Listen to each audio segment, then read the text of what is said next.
Thank you very much, Madam Singh, for your introductory presentation. If I can now invite you to join me here on the stage. And I was reflecting on it, please sit down while you were speaking, that probably most of us don't realize how young IRENA really is. We are all familiar with the World Health Organization, with UNESCO and the World Trade Organization, and how formidable these headquarters of international cooperation have become. But as you mentioned in your speech, IRENA has not yet reached the voting age for presidential elections here in Iceland, which take place on Saturday. So it's still a teenager in the international community. And some of us have been privileged to witness this extraordinary growth. I remember in the first year or so of the operation in Abu Dhabi, when the initial head of IRENA had resigned, I came to the offices in a block of flats, so to speak, downtown Abu Dhabi. And I think the entire staff could have fitted into this stage here. And since then, we have what, 170, 180 countries or so? 170 countries that have joined the IRENA. And as you might know, we here in Iceland, we feel a little bit of an ownership of this new member of the international cooperation structures, because Iceland was the first European country to support the bid of the United Arab Emirates to have the headquarters in Abu Dhabi. The other candidates were Germany, Austria, Denmark. So it took quite a bold decision by the government of Iceland at that time, and the foreign minister especially, to decide to go with Abu Dhabi for that bid. And many people thought it was paradoxical to put this renewable energy agency in one of the oil-richest countries in the world. But it was a very important signal. And since then, I think IRENA has definitely fulfilled the promise in an extraordinarily short time. So my first question to you is really this: how do you see IRENA evolving in the next 15 years? Having now established itself, which was not given, by the way, which was not given in the beginning, but having now established itself as a prominent, formidable member of this exclusive international organizations that bring the world together for a good cause, whether it's health or culture or trade. So within IRENA, the culture, I'm not asking for the official policy document, but inside IRENA, what is the spirit of where do you want to go in the next 15 years?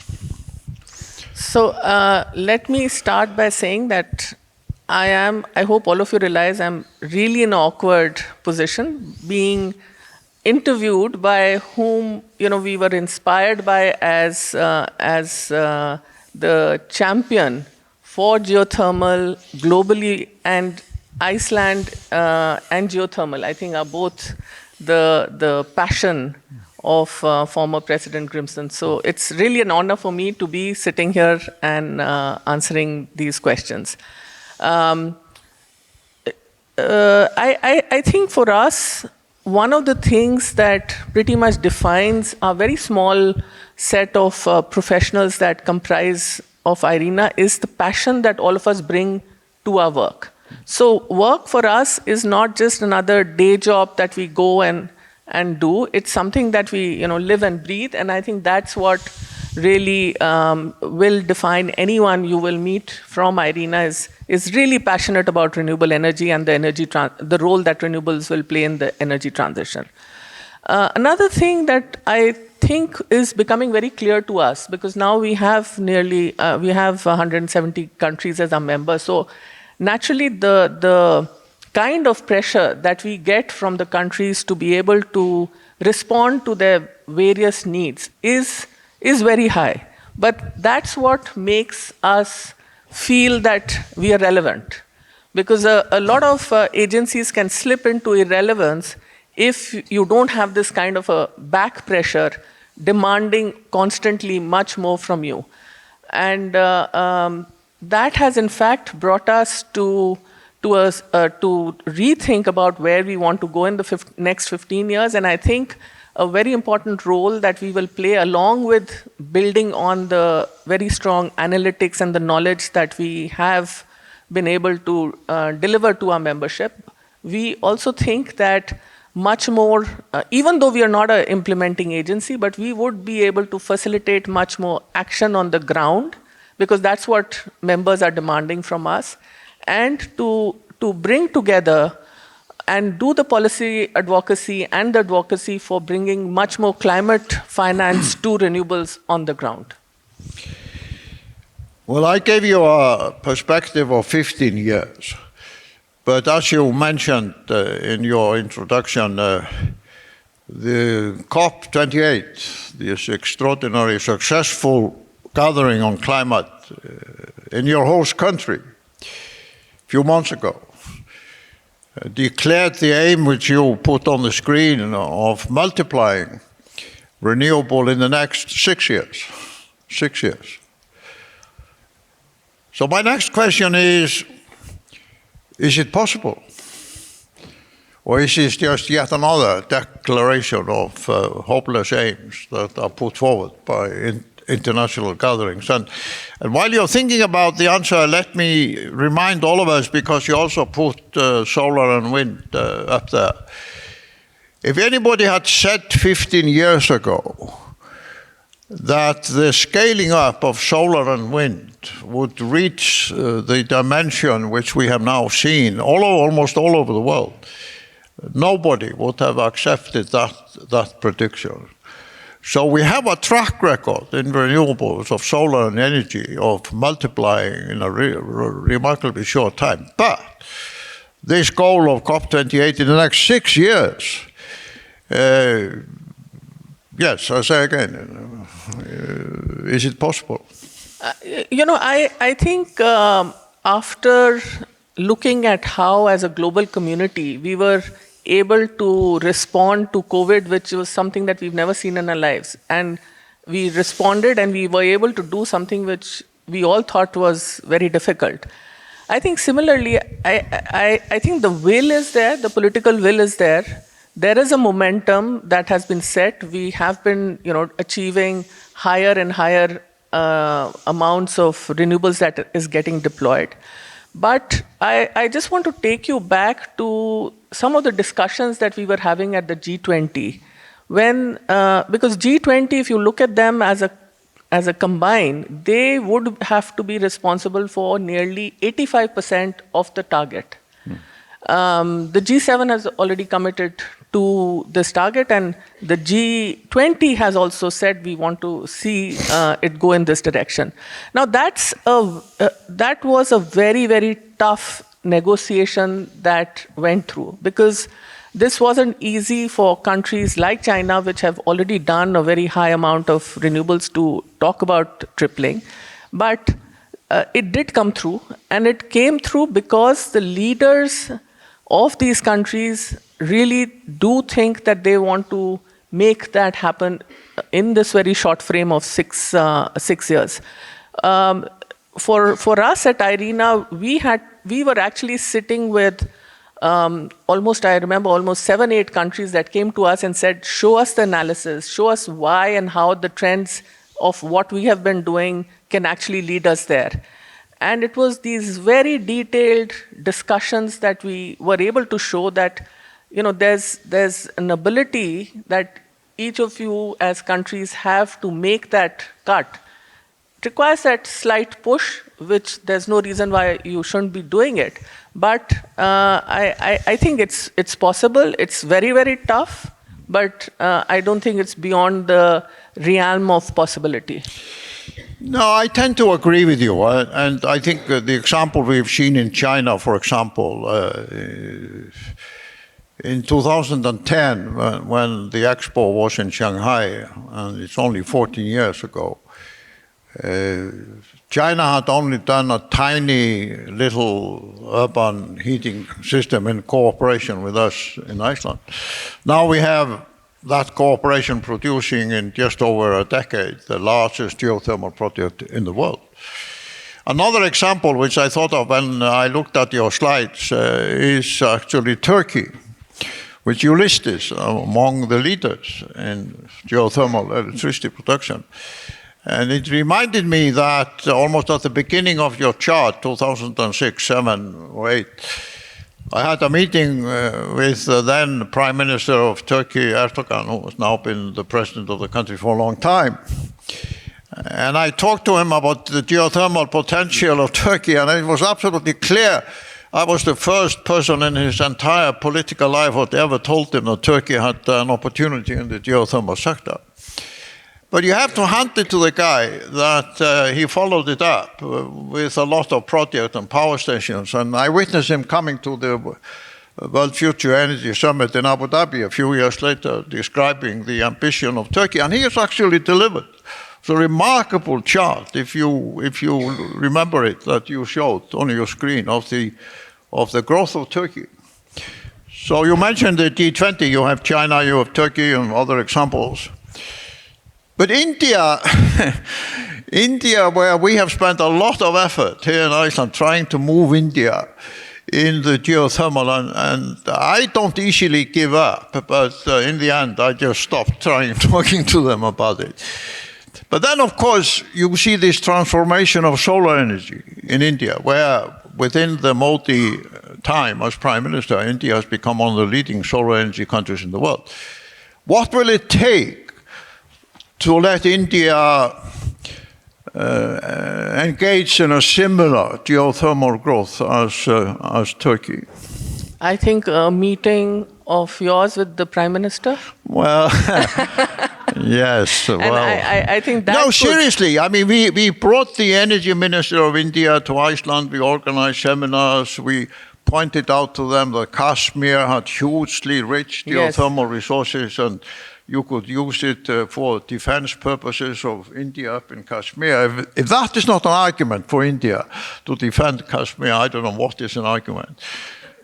So you see the challenge I have found, and this is really what I want to ask you about the role of IRENA, is most of the leaders in the world don't have geothermal within their mindset. True. It's simply not in their roadmap towards the future. How can you change that? So I think it's important to give them the whole spectrum. You know, because if you just focus on the ability of geothermal to produce electricity, then mentally they're thinking, okay, there's so many others, other technologies that can do the same. But what geothermal can do, the others can't, which is actually be able to take it down to the last person in the village and be able to improve the productivity of the farming operations, and which is something I think will really click with a lot of the developing countries, because it has to be a combination of actually being able to meet the needs of energy by providing electricity, but also the development needs that most of these countries are really looking at solutions for. Well, I am really pleased to hear you say that, because I think you absolutely hit the nail on the head.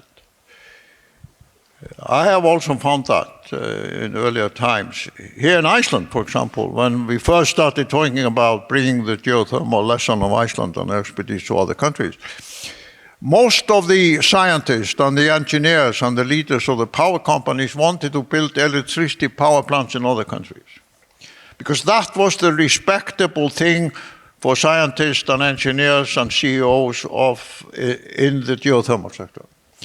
It took me a few years to tell them, no, it's what we call hitaveita in Icelandic. It's a mundane thing of heating houses. It's not technologically very sexy, but I mean, this is really where the problem is. And what I found remarkable about your presentation, because it's the first time I hear a leader of an international renewable organization point out the relevance of geothermal to deal with the food security of the world.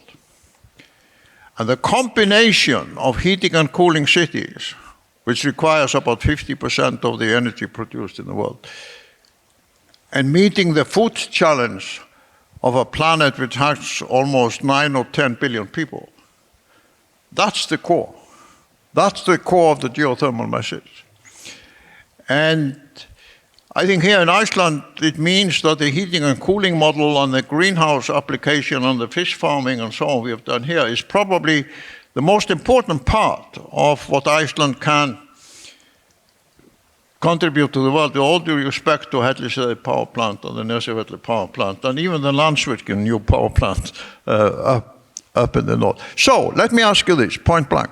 Is this going to be the core of IRENA's geothermal message in the next few years? It's really about heating and cooling cities and producing food. Without a doubt, because it has to come as a package deal.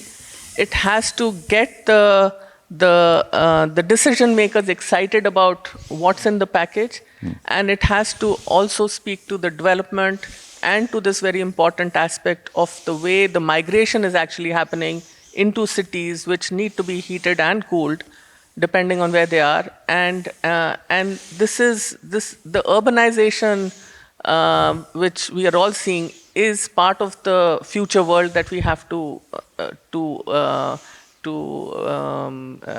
live in. So I think absolutely. But this is very important for all of us here, especially those who work in the geothermal sector, because we have to gear our contribution to this crucial need. And I will be frank again, I don't think we are there yet. We are still too fascinated by power plants. Of course, they are necessary, but the hard fact about the planet is that almost every country in the world has ample resources of low and medium temperature geothermal resources. They don't have high temperature, which is necessary for electricity production. But almost every country in the world has low and medium temperature sufficient for food production and heating and cooling cities. And if I may add to your last message, we now live in a world where within 20 years or so, 3/4 of the world will live in Asia and Africa. 3/4 of the population of the world will live in Asia and Africa. And 2/3 of them already, of the world's population, live in cities. There is no way we are going to produce sufficient food for this 3/4 of humankind living in Asia and Africa alone. Yes, we can survive in Western Europe and America, so on, but for 3/4 of the world, if we are going to produce that food in the traditional way, we will destroy the planet. And that's an absolute scientific fact. There's no way we can feed the 3/4 of the population living in Asia and Africa in 20 years' time in the traditional way without destroying the planet. So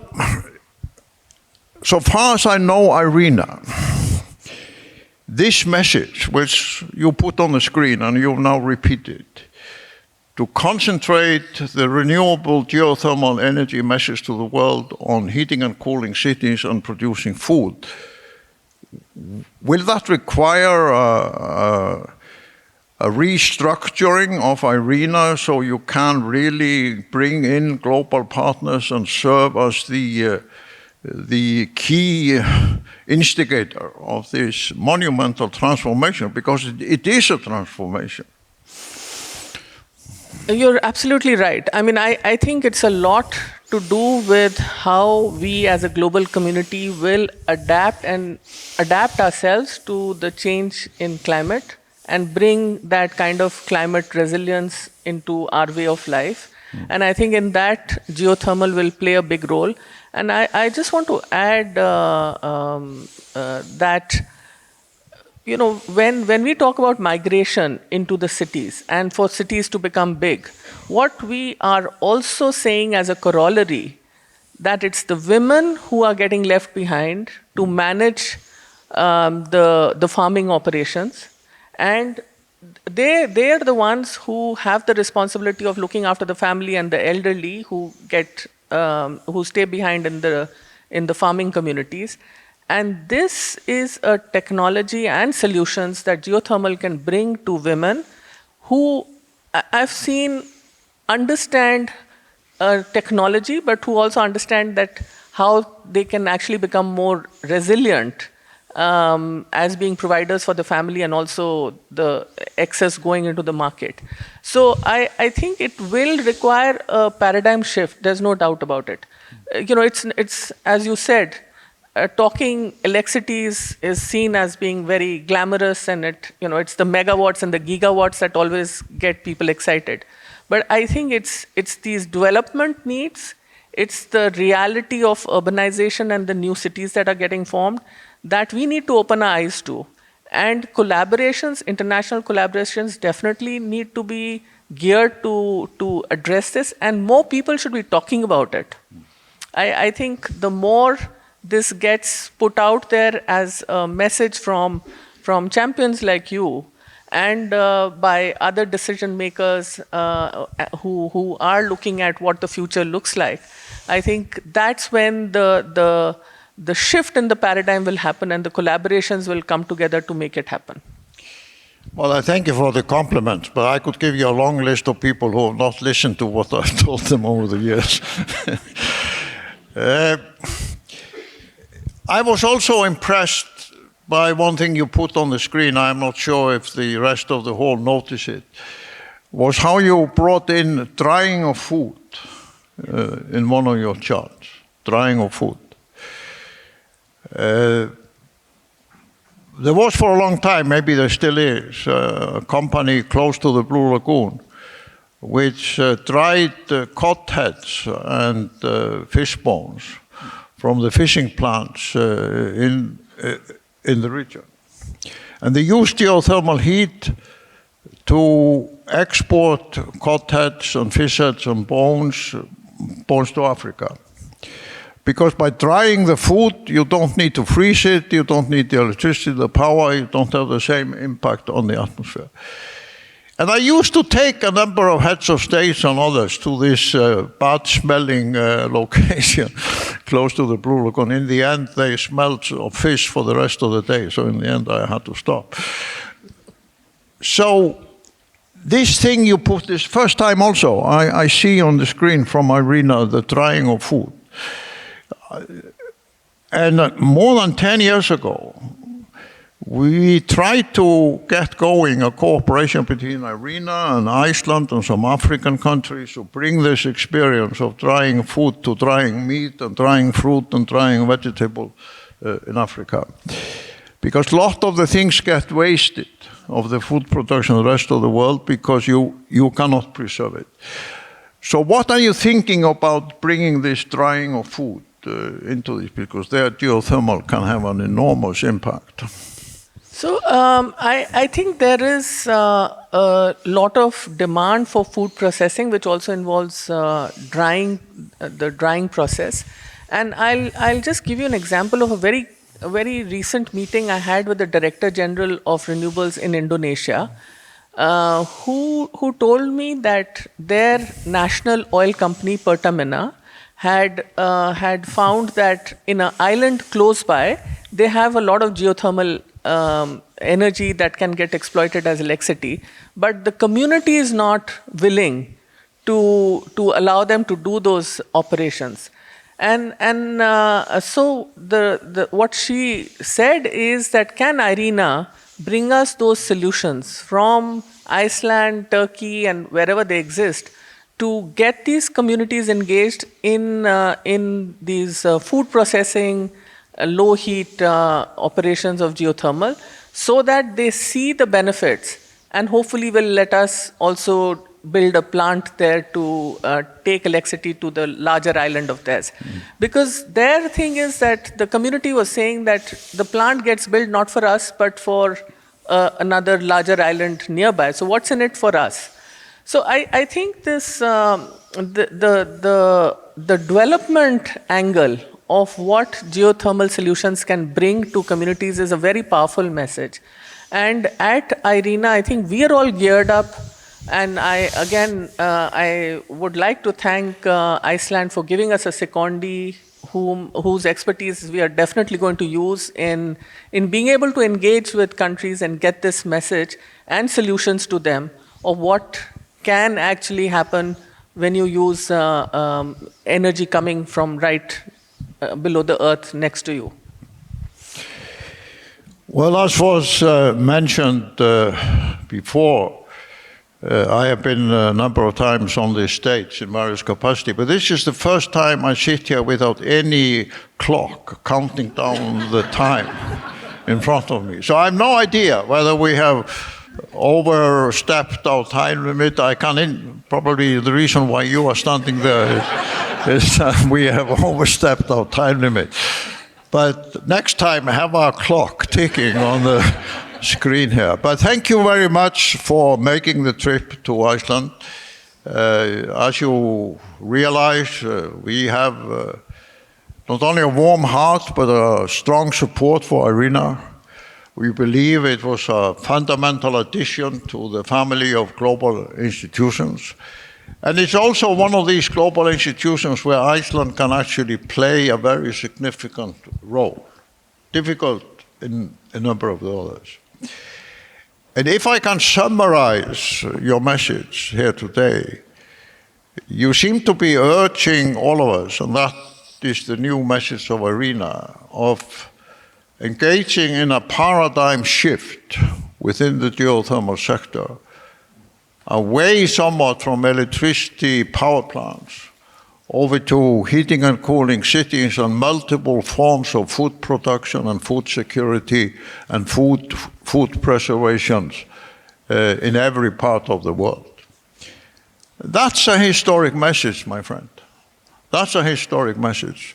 That's the first time that message has been phrased in such a way, not only to the Icelandic audience, but to an international geothermal audience. Well, thank you very much for having brought that clear message to us here today. Thank you. Thank you, Excellency. It's been an honor.